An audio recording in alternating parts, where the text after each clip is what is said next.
उसे कुछ समझ नहीं आ रही थी कि क्या क्या किया जाए और क्या नहीं। हालात उसके बस से बाहर होते जा रहे थे। वो इंतहाई परेशान कुन हालत में बैठी हुई थी। आगे का कोई रास्ता नजर नहीं आ रहा था और ना ही उन मुश्किल हालात से निकलने का कोई हल था।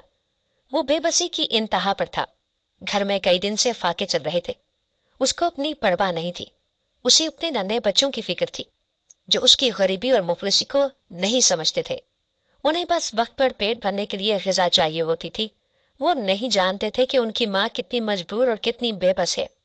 उसने एक नज़र अपने सोए हुए बच्चों को देखा जो अब किसी भी वक्त उठने वाले थे और उठते साथ ही उन्हें नाश्ता चाहिए था। वो आहिस्ता से बच्चों के पास से उठकर किचन एरिया में आई ताकि उनके नाश्ते का कुछ बंदोबस्त कर सके। मगर बंदोबस्त कहाँ से होता। सारे डब्बे पड़े थे। जो कुछ था वो रात ही पका कर उनको खिला चुकी थी। वो कच्चे फर्श पर बैठी रोने लगी थी। क्या करती। वो किससे मांग कर लाती। काश के उसके पास कोई तालीम होती तो वो कुछ काम भी कर लेती। कम से कम आज यूं बेबस तो ना होती। उसको प्यार अपने शौहर पर गुस्सा आया था। शादी से पहले उसने कैसे कैसे वादे किए, उसे कैसे सब्ज बाग दिखाए थे और वो उसकी बातों के जाल में फंस गई थी। अपनी गलती का अंदाजा तो उसे शादी वाली रात ही हो गया था। मगर दर हकीकत आज उसे बेहद अफसोस हो रहा था। उसका शौहर रात का घर से निकला हुआ था और न जाने कहाँ धक्के खाता फिर रहा था। अभी वो सोच ही रही थी जब उसे अपने बेटे की आवाज सुनाई दी। उसने सर उठाकर देखा तो दोनों बच्चे उसके सामने खड़े थे। उनके चेहरे से ही अंदाजा हो रहा था कि उनको भूख लगी है। रात को भी वो पेट भरकर नहीं खा सके थे। उसने दोनों बच्चों को साथ लगाते उनको प्यार किया और उनको कमरे में भेजा। खुद वो किचन में ही ठहर गई थी। इधर उधर नजरें दौड़ाई शायद कि कोई चीज मिल जाए या कोई रास्ता नजर आ जाए। तभी उसके कानों में टीन डब्बे वाले की आवाज सुनाई दी। वो जल्दी से बाहर निकली और टीन डब्बे वाले को रोक लिया। उसके घर में पानी की खाली बोतलें पड़ी थी। उसने वो खाली बोतलें लाकर टीन डब्बे वाले को दी। उनके बामुश्किल 50 रुपए बने थे। मगर आज के दौर में 50 रुपए का कहाँ कुछ आता था। टीन डब्बे वाला उसको पैसे देने लगा था। मगर उसकी नजर पैसों पर थी ही नहीं। उसकी नजर तो बोरे पर पड़ी सूखी रोटियों पर थी। चलो जैसी भी थी रोटियां तो थी। उसने अपने दिमाग में हिसाब लगाया। इस 50 रुपए के बदले इसको ये सूखी रोटियां काफी मिकदार में मिल जानी थी जिससे कम से कम एक दो दिन तो उसके बच्चों का पेट भरा ही जा सकता था। ये तब तक उसका शौहर भी लौट आए और कोई बंदोबस्त कर लिया हो। तीन डब्बे वाले के बुलाने पर वो होश में आई थी और उससे कहा कि उसे पैसे नहीं चाहिए, बस वो पैसों के बदले उसको सूखी रोटियां दे दे। तीन डब्बे वाले ने अजीब सी नजरों से उसे सत्ता पैर देखा था। आज तक उसे जितनी भी औरतें मिलती थी वो उसको पैसों के एवज रोटियां फरोख्त करती थी। यह आज पहली थी जो पैसों के एवज उससे रोटियां खरीद रही थी। उसने एक नजर उसके पीछे घर को देखा था जिससे बच्चों के रोने की आवाजें आ रही थी। सारा मामला उसकी समझ में आ गया था। उसने पैसे वापस अपनी जेब में डाले और बोरे से चंद ताजा ताजा फफूंदी से साफ रोटियां निकालकर उस औरत को दे दी। उसने रोटियों वाला शॉपर किसी मता जां की तरह सीने से भींच लिया था और तशक्कुर भरी नजरों से उसे देखती हुई घर के अंदर चलती थी। तीन डब्बे वाला अफसोस भरी नजरों से उसे जाता हुआ देखने लगा था। उसने चुपके से 50 रुपए भी शॉपर में डाल दिए थे। वो सीधा किचन में आई थी। आते साथ ही उसने थोड़ी सी रोटियों को साफ करके फौरन पानी में डुबोया था ताकि उनमें नरमी पैदा हो जाए और वो खाने के काबिल हो जाए। रोटियों में 50 रुपए का नोट देखकर उसने दिल ही दिल में अल्लाह का शुक्र अदा किया था और साथ ही उस तीन डब्बे वाले को भी दुआएं दी थी। उसने कमरे में जाकर बच्चों को बहलाया और दुकान से जाकर दूध का डब्बा ले आई। तब तक रोटियों में नरमी पैदा हो गई थी। उसने जल्दी से दूध पतीली में डालकर चूल्हे पर चढ़ाया। साथ में पानी भी डाला। जब दूध उबल गया तो गीली रोटियां पानी से निकाल कर दूध में डाल दी और चम्मच लेकर हिलाने लगी। थोड़ी ही देर बाद हलवे से मिलता जुलता आमेजा तैयार था और प्लेट में डालकर कमरे में ले गई और अल्लाह का नाम लेकर बच्चों को खिलाने लगी। बीच में उसके जहन में ख्याल आया था कि कहीं बासी रोटियां खाकर बच्चों को कुछ हो न जाए। मगर फिर भी सब कुछ अल्लाह पर छोड़ते हुए उसने बच्चों को वो रोटियां खिला दी। वो वक्त से पहले बच्चों को भूख से मरता हुआ नहीं देख सकती थी। अब सब कुछ अल्लाह के हाथ में था। बच्चे पेट भरने के बाद खेल कूद में मसरूफ हो चुके थे जबकि वो अगले वक्त के बारे में सोच रही थी और उसकी सोच के आयन मुताबिक रोटी दूसरे दिन को ही खत्म हो चुकी थी। अब शाम के लिए उसने कुछ नया बंदोबस्त करना था मगर कहाँ से करती। शौहर भी अभी तक न आया था। रात गहरी से गहरी होती जा रही थी। बच्चे रो रो कर सो चुके थे। उसकी आंखों के सामने बच्चों का भूख से बिलखता वजूद आ रहा था। वो काफी देर कुछ सोचती रही, फिर उठकर खड़ी हो गई थी। रात के तकरीबन 12 से ऊपर का वक्त था जब उसने अपना बुर्का उठाया, झाड़ कर पहना और आहिस्ता से दरवाजा लॉक करते बाहर निकल गई। वो जो करने जा रही थी, अगर उसके बारे में उसके शौहर को भनक भी लग जाती तो वो उसे जान से मार देता। लेकिन वो भी मजबूर थी, जानती थी कि वो जो करने जा रही है वो बहुत गलत है। कोई औरत भी ऐसा नहीं करना चाहेगी, मगर उसके पास और कोई चारा भी तो नहीं था। अपने बच्चों के लिए उसे अपनी जान भी देनी पड़ती तो वो दे देती। यहाँ तो बस इज्जत की बात थी।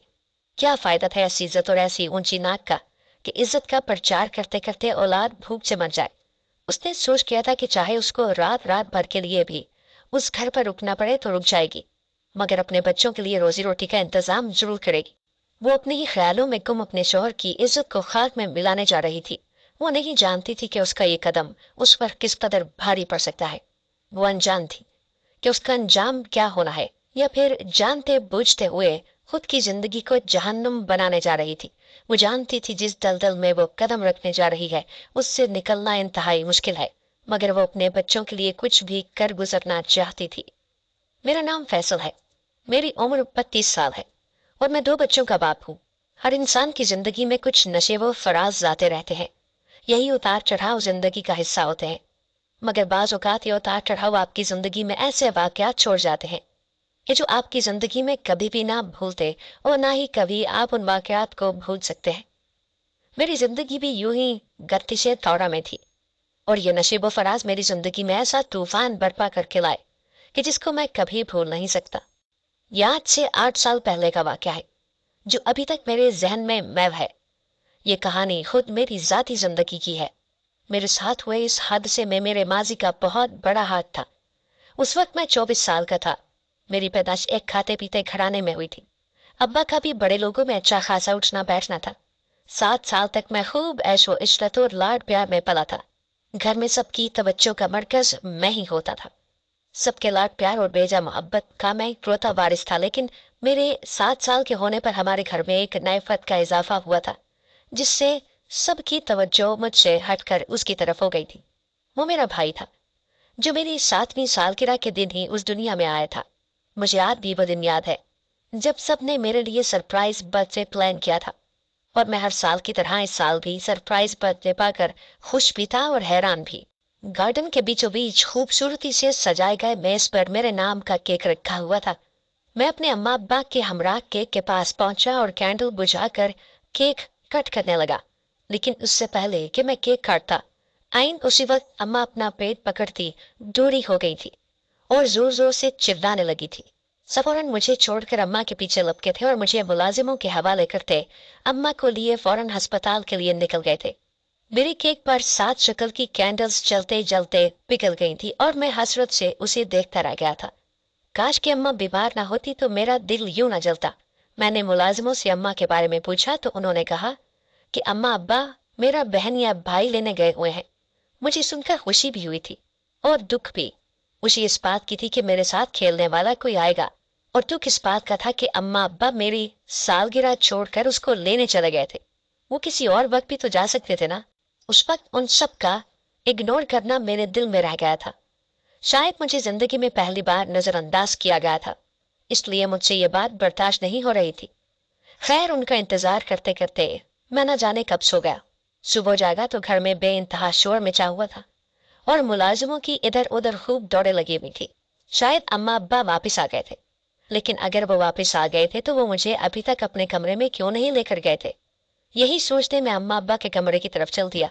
जैसे ही दरवाजा खोला तो मुझे समझ आ गई कि अम्मा अब्बा मुझे कमरे में लेकर क्यों नहीं गए।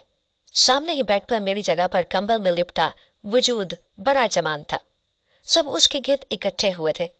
कोई उसको प्यार कर रहा था तो कोई उसके सदकेबारी जा रहा था। किसी को भी फिक्र नहीं हो रही थी और ना ही किसी के जहन में मेरा ख्याल था। किसी को मेरी कमी महसूस होती तो ख्याल आता ना। उस वक्त सबकी तवज्जो का मरकज तो वो छोटा बच्चा था जो मेरा भाई था। कहा मैंने सोचा था कि उसको उठाऊंगा, प्यार करूंगा, उसके साथ खेलूंगा, मगर अब तो मेरा उसको देखने को भी दिल नहीं चाह रहा था। कैसा चालाक था। उसे आए महज एक रात हुई थी और एक रात में वो मेरी जगह ले गया था। सब मुझे भूलकर अब उस मेरे भाई के पीछे लग गए थे। मुझे ये बात इंतहाई बुरी लगी थी।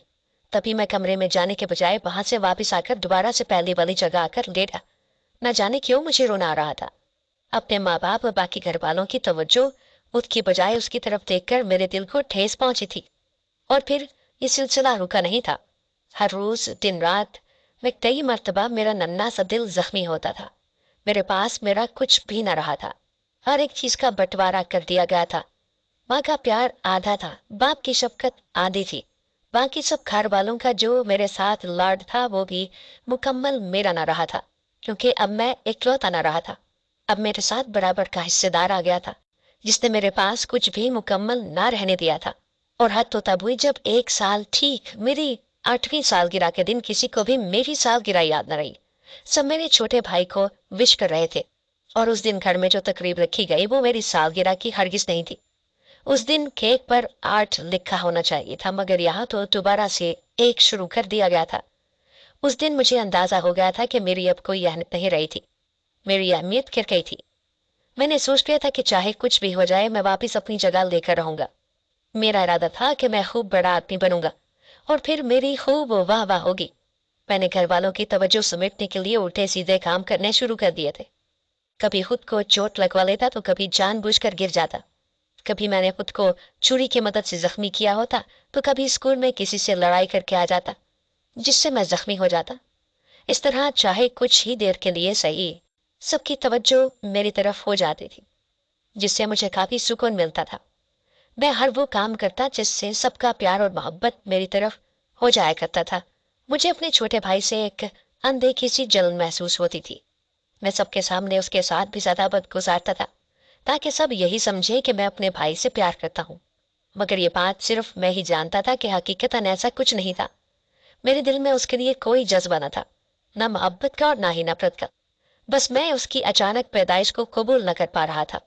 खैर, वक्त गुजरता रहा और हम बड़े हो गए।